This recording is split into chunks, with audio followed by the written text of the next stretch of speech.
Hyper ట్రైగ్లిజరైడెమియా అంటే ఏమిటి? దీనివల్ల హార్ట్ అటాక్ ఇలాంటి జబ్బులు వస్తాయా? సో మన బాడీలో ఉండే కొవ్వులు 4 రకాలు కనిపించేవి.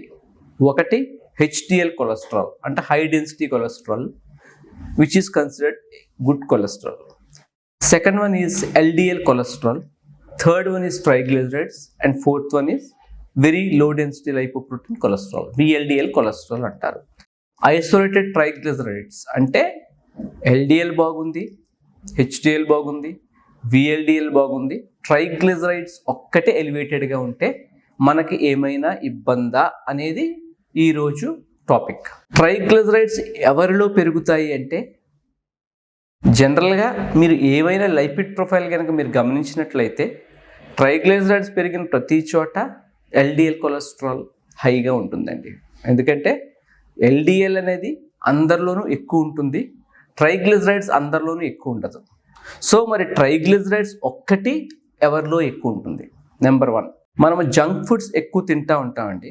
జంక్ ఫుడ్స్ తినే వాళ్ళలో ఎల్డిఎల్ ఎంత పెరుగుతుందో ట్రైగ్లిజరైడ్స్ కూడా అంతే పెరుగుతాయి. జంక్ ఫుడ్స్ అంటే ఆయిలీ ఫుడ్స్ అని ఇలాంటివి. Second important thing is alcohol consumption. మీరు కనుక ఎక్కువ మోతాదులో ఆల్కహాల్ తీసుకునేటట్టయితే మీకు ట్రైగ్లిజరైడ్స్ ఐసోలేటెడ్గా పెరుగుతాయండి. Third and very important factor triglycerides పెరగడానికి మూడో అతిపెద్ద కారణం, ఇది చాలా చాలా ఇంపార్టెంట్, ఏంటంటే డయాబెటిస్లో ఐసోలేటెడ్గా ట్రైగ్లిజరైడ్స్ చాలా ఎక్కువ ఉంటాయి. దీన్ని డయాబెటిక్ డిస్లిపిడిమియా అంటారు. మీకు డయాబెటీస్ అనే జబ్బు లేదు, ఈరోజే మీకు తెలిసింది డయాబెటీస్ ఉందని. బ్లడ్ టెస్ట్లో మీ ఫాస్టింగ్ బ్లడ్ షుగర్ ఎక్కువ ఉంది, మీ యొక్క హెచ్బిఎవన్సీ ఎక్కువ ఉంది. వెంటనే కనుక మీరు లైపిడ్ ప్రొఫైల్ చేయిస్తే మీ ఎల్డిఎల్ బాగుండొచ్చు, హెచ్డిఎల్ బాగుండొచ్చు, విఎల్డిఎల్ బాగుండొచ్చు, ట్రైగ్లిజరైడ్స్ మాత్రం హైగా ఉంటాయి. దీన్ని డయాబెటిక్ డిస్లిపిడిమియా అంటారు. సో డయాబెటీస్కి ట్రైగ్లిజరైడ్స్కి చాలా చాలా లింక్ ఉందండి. తర్వాత వన్స్ ట్రైగ్లిజరైడ్స్ పెరిగిన తర్వాత ఎల్డిఎల్ పెరుగుతుంది, డయాబెటీస్లో విఎల్డిఎల్ పెరుగుతుంది, బ్యాడ్ కొలెస్ట్రాల్స్ అన్ని పెరిగి హార్ట్ అటాక్కి కారణం అవుతుంది. The point here is triglycerides ఎక్కువగా ఉంటే హార్ట్ అటాక్ వస్తుందా? ట్రైగ్లిజరైడ్స్ అనేవి ఇక్కడ మనకు పెథాలజీ అర్థం అవ్వాలండి. ట్రైగ్లిజరైడ్స్ పెర్సే అంటే ఓన్లీ ట్రైగ్లిజరైడ్స్ ఎక్కువ ఉంటే మనకి హార్ట్ అటాక్స్ రావండి. ఎందుకు రావు, ఎందుకు వస్తాయని నేను ఇప్పుడు చెప్తాను. ట్రైగ్లిజరైడ్స్ అనేవి చిన్న రక్తనాళాలని అంటే చిన్న రక్తనాళాలు ఉంటాయి కదా, అంటే కంటిలో ఉన్న రక్తనాళాలు, స్కిన్లో ఉన్న రక్తనాళాలు, చిన్నవి కిడ్నీస్లో ఉన్న రక్తనాళాలు, వాటిని ఎఫెక్ట్ చేస్తాయి. పెద్ద రక్తనాళాలైన బ్రెయిన్ రక్తనాళాలు, హార్ట్లో ఉండే రక్తనాళాలని సన్నం చేసే శక్తి ట్రైగ్లిజరైడ్స్కి లేదు. సో ట్రైగ్లిజరైడ్స్ ఏవైనా సిమ్టమ్స్ కనిపించాయి అంటే అవి స్కిన్ మీద జాంతోమా స్పాట్స్ అని, సెకండ్ థింగ్ మన రెటినల్ డిసీజెస్ అని, ఓకే, అండ్ థర్డ్ వన్ కిడ్నీలో అక్యుములేట్ అయ్యే కిడ్నీ డిసీజెస్, ఇవి కాజ్ చేస్తాయి. కానీ ట్రైగ్లిజరైడ్స్ కనుక పెరిగాయి అనుకోండి, మీకు కంటికి కనిపించని ఎల్డిఎల్ పార్టికల్స్ ఉంటాయి, వాటిని ఎస్డిఎల్డిఎల్ అంటారు. అంటే స్మాల్ డెన్స్ ఎల్డిఎల్ కొలెస్ట్రాల్. అంటే ఎల్డిఎల్ కొలెస్ట్రాల్ అనేది చాలా బ్యాడ్ కొలెస్ట్రాల్, అందులో ఎస్డిఎల్డిఎల్ అనేది స్మాల్ డెన్సిటీ ఎల్డిఎల్ కొలెస్ట్రాల్ అనేది మనం చూసే ఎల్డిఎల్ కొలెస్ట్రాల్ కన్నా కూడా ఇంకా బ్యాడ్ కొలెస్ట్రాల్. సో కంటికి కనిపించిన స్మాల్ డెన్స్ ఎల్డిఎల్ ఎక్కువ ఉండి మీ హార్ట్ యొక్క రక్తనాళాల్లో బ్లాక్ స్టార్ట్ అవుతాయి. అంతేగాని ట్రైగ్లిజరైడ్స్ వల్ల హార్ట్ అటాక్స్ ఎందుకు వస్తాయంటే ట్రైగ్లిజరైడ్స్ ఎక్కువ ఉన్నలో ఈ ఎల్డిఎల్ విఎల్డిఎల్ ఎక్కువ ఉంటాయి, కంటికి కనిపించిన ఎస్డిఎల్డిఎల్ ఎక్కువ ఉంటాయి, దానివల్ల హార్ట్ అటాక్స్ వస్తాయి. అది పెథాలజీ. హైపర్ ట్రైగ్లిజరైడెమియాలో హార్ట్ డిసీజ్కి రావడానికి కారణం మెయిన్ రీజన్ ట్రైగ్లిజరైడ్స్ ఐసోలేటెడ్గా ఉన్నా సరే, ఓన్లీ ట్రైగ్లిజరైడ్స్ ఎలివేటెడ్గా ఉన్నా సరే, మీకు కంటికి కనిపించిన ఎస్డిఎల్డిఎల్ ఎక్కువగా ఉండడం వల్ల మీ యొక్క హార్ట్ యొక్క రక్తనాళాల్లో పూడికలు ఏర్పడతాయండి. సో హైపర్ ట్రైగ్లిజరైడెమియా అంటే ఏమిటి? ఫస్ట్ వన్, ట్రైగ్లిజరైడ్స్ బ్లడ్లో ఎక్కువ ఉన్నాయి అంటే దాన్ని హైపర్ ట్రైగ్లిజరైడెమియా అంటారు. సెకండ్ పాయింట్ ఏంటంటే హైపర్ ట్రైగ్లిజరైడెమియాని క్లాసిఫై చేసుకుందాం. నార్మల్ లెవెల్స్ లెస్ దాన్ 150 ఉండాలండి. 175 to 499 ఉంటే మోడరేట్లీ హై ట్రైగ్లిజరైడెమియా అంటారు. మోర్ దాన్ 500 ఉంటే సివియర్ ట్రైగ్లిజరైడెమియా అంటారు. ఇదే simple classification. This is ACC-AHA, American cardiology classification ప్రకారం. 175 to 499 ఉంటే మోడరేట్లీ సివియర్ అనాలి, మోర్ దెన్ 500 ఉంటే సివియర్ అనాలి. ఇది క్లాసిఫికేషన్. సో ట్రైగ్లిజరైడెమియా ఉంటే ఏమేమి జబ్బులు రావచ్చు? ట్రైగ్లిజరైడ్స్ హైగా ఉంటే, ఎస్పెషల్లీ మోర్ దాన్ 500 ఉంటే మనం చాలా జాగ్రత్తలు తీసుకోవాలండి. ఎందుకంటే ఫస్ట్ వచ్చే డిసీజ్ ఏమైనా ఉంది అంటే అది అక్యూట్ ప్యాంక్రియాటైటిస్. ఒక పేషెంట్కి మీరు మోర్ దాన్ 850 mg/dl అంటే మిలీగ్రామ్స్ పర్ డెసిలీటర్ బ్లడ్లో కనుక అది కనిపించిందంటే అక్యూట్ ప్యాంక్రియాటైటిస్ అనేది చాలా చాలా కామన్గా వచ్చే జబ్బు. ఎక్కువ ట్రైగ్లిజరైడ్స్ ఉంటే చాలా జాగ్రత్తగా ఉండాలి. ఎందుకంటే అక్యూట్ ప్యాంక్రియాటైటిస్ అనేది చాలా dreadful and very very severe disease, చనిపోయే ఆస్కారం ఉన్న డిసీజ్. సో మీకు ఎప్పుడైతే ఏమీ సిమ్టమ్స్ లేనప్పుడు ఇలాంటి హై ట్రైగ్లిజరైడ్ లెవెల్స్ కనిపించాయో వెంటనే డాక్టర్ని సంప్రదించాలండి. ఎందుకంటే ప్యాంక్రియాటైటిస్ అనేది అది 50-50 టైప్ జబ్బు. చాలామంది కొంచెం ముదిరితే, కొంచెం లేట్ ప్రజెంటేషన్ అయితే multi organ dysfunction, multi organ ఫెయిల్యూర్లోకి వెళ్ళి చనిపోవడాలు జరుగుతాయి.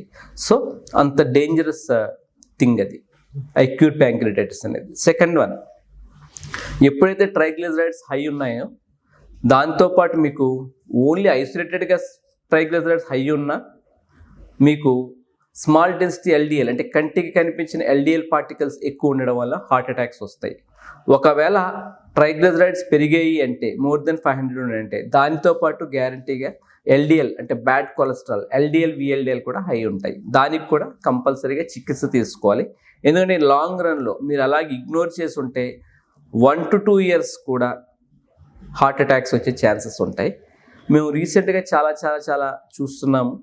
ట్రైగ్లిజరైడ్స్ హై ఉంటే చెప్పి దే ఆర్ జనరలీ అసిమ్టమాటిక్ అండి, ఏమీ సిమ్టమ్స్ ఉండవు. More than 500, more than 600, 6 months 3 months follow up పీరియడ్లో మందులు ఇస్తాము, వాళ్ళు తీసుకోరు. స్టిల్ అందులో చాలామంది అక్యూట్ MI అంటే అక్యూట్ హార్ట్ అటాక్స్తో ల్యాండ్ అయిన వాళ్ళు చాలామంది ఉన్నారు. సో ట్రైగ్లిజరైడ్స్ ఎక్కువగా ఉండడం, అది ఎస్పెషల్లీ మోర్ దాన్ 500 రేంజ్లో ఉంటే మాత్రం ట్రీట్మెంట్ అనేది చాలా ఇంపార్టెంట్ అండి. సో ఎప్పుడు ట్రీట్మెంట్ తీసుకోవాలి ట్రైగ్లిజరైడ్స్ అంటే కట్ ఆఫ్ వాల్యూ ఏంటి? మోర్ దాన్ 250 ఉంటే ట్రైగ్లిజరైడ్స్కి మీ డాక్టర్ని సంప్రదించి చికిత్స తీసుకోవాలి. సో హైపర్ ట్రైగ్లిజరైడ్స్ ఎందుకు పెరుగుతాయి, ఎలా పెరుగుతాయి? ఏమండి, ట్రైగ్లిజరైడ్స్ ఎందుకు పెరుగుతాయి, ఎలా పెరుగుతాయి? హైపర్ ట్రైగ్లిజరైడ్ ఉన్న ట్రీట్మెంట్స్ ఏంటి? సో ఇప్పుడు నెక్స్ట్ స్టెప్లో మనము ట్రైగ్లిజరైడ్స్ బ్లడ్లో ఎందుకు పెరుగుతాయి చెప్పుకుందాము. సెకండ్ వన్, దానికి ఏమైనా ట్రీట్మెంట్ ఉందా లేదా చెప్పుకుందాం. ఇది చాలా ఇంపార్టెంట్ టాపిక్. ట్రైగ్లిజరైడ్స్ బ్లడ్లో ఎందుకు పెరుగుతాయంటే మనం ఎక్కువగా ఆయిలీ ఫుడ్స్, ఎక్కువగా కార్బోహైడ్రేట్ ఫుడ్స్, ఎక్కువ జంక్ ఫుడ్స్ తింటే ట్రైగ్లిజరైడ్స్తో పాటు మిగతా LDL కొలెస్ట్రాల్స్ ఇవి కూడా పెరగచ్చు. సెకండ్ థింగ్, డయాబెటీస్లో ట్రైగ్లిజరైడ్స్ ఐసోలేటెడ్గా పెరిగే చాలా ఎక్కువ, దాన్ని డయాబెటిక్ డిస్లిపిడిమియా అంటారు. Third one, alcohol consumption. ఇక్కడ మీరు గుర్తుపెట్టుకోవాల్సిన విషయం ఏంటంటే ఆల్కహాల్ ఎక్కువ తాగుతుంటే మీకు ట్రైగ్లిజరైడ్స్ పెరిగిపోతాయి. సో ఇక్కడ డబుల్ హిట్ అయిపోతుందండి. Alcohol can cause acute pancreatitis and high triglycerides can cause acute pancreatitis. ఈ రెండు కారణాల వల్ల కనుక మనకి అక్యూట్ ప్యాంక్రియాటైటిస్ వచ్చినట్టయితే మార్టాలిటీ చాలా ఎక్కువ ఉంటుంది. సో మనము ట్రీట్మెంట్ అనేది చాలా ఇంపార్టెంట్ ట్రైగ్లిజరైడ్స్కి. ఇదే కాకుండా రకరకాల కారణాలు, అంటే కొన్ని కంజెనిటల్ జబ్బులు ఉంటాయి, అంటే జెనెటిక్ సంబంధించిన డిసీజెస్లో కూడా ట్రైగ్లిజరైడ్స్ ఇవన్నీ పెరుగుతాయండి.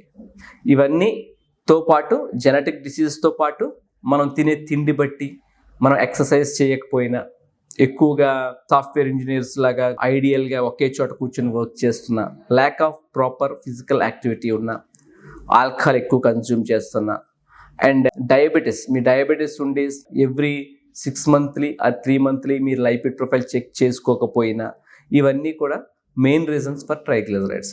ట్రైగ్లిజరైడెమియాకి ట్రీట్మెంట్ ఏమిటి? ట్రైగ్లిజరైడ్స్ ఒక్కటి ఎలివేటెడ్గా ఉన్న, వాటితో పాటు LDL కొలెస్ట్రాల్, VLDL కొలెస్ట్రాల్ పెరిగిన మనం ఇచ్చే ఏ కార్డియాలజిస్ట్ అయినా ఫస్ట్ ఇచ్చే డ్రగ్ స్టాటిన్ అండి. అంటే ఎట్రోస్టాటిన్ కానీ, రోజువాస్టాటిన్ కానీ. ఈ స్టాటిన్స్ బార్డర్ లైన్గా కొంచెం పెరిగితే అబోవ్ అప్పర్ లిమిట్ అయితే ట్రైగ్లిజరైడ్స్ని అవి తగ్గిస్తాయండి. కానీ 500, 400, 800 ఇలా హై ఉంటే మాత్రం మనము ఫీనోఫిబ్రేట్స్ అంటారు, ఫీనోఫిబ్రేట్ అనే డ్రగ్ యాడ్ చేయాల్సి ఉంటుంది. సో స్టాటిన్ విత్ ఫీనోఫిబ్రేట్ అనేది ఆ కాంబినేషన్గా తీసుకుంటే ట్రైగ్లిజరైడ్స్ అనేవి చాలా మటుకు తగ్గుతాయి. ఫర్ ఎగ్జాంపుల్ చాలా వచ్చాయండి ట్రీట్మెంట్స్, బెంపిడోయిక్ యాసిడ్ కానీ, ఎజిటమిబ్ కానీ, ఇంకా మన PCSK9 inhibitors which are very very costly. ఇవన్నీ కూడా ట్రైగ్లిజరైడ్స్ని అంతగా తగ్గించలేవు. They are more directed towards LDL. And one most important and one most beautiful drug recently introduced in the Indian market is icosapentail ester అండి. అది it's trade name is ఐకాస్ or బయోసియా trade names available ఉంటుంది. 1 gram BD or OD dose ఇస్తాం మేము. ఐకోసోపెంటైల్ ester తీసుకున్నట్టయితే మీకు triglycerides తగ్గే ఛాన్సెస్ ఉంటాయి. So only drugs which are efficient in treating triglycerides per se is number 1 statin, number 2 icosapentail ester, that is called omega-3 fatty acids. And these are also will decrease triglycerides and at the same time increase HDL cholesterol, which is termed the good cholesterol. And the third one is fenofibrate. Fenofibrate అనేది statin అనేది మనం చిన్నప్పటి నుంచి ఇస్తున్నాము. Those are very old drugs, but recent invest మాత్రం this బయోసియా or ఐకాస్ which decreases triglycerides to a very good level and at the same time increases HDL. So these 3 beautiful drugs are available in the market and but before any prescription you should meet your cardiologist or general physician to take drugs. And ఎందుకంటే ఈ డ్రగ్స్కి ప్రతిదానికి side effects ఉంటాయి. ఈ side effects మేము monitor చేసుకుంటూ మీకు ఈ ట్రీట్మెంట్ అందించాలి.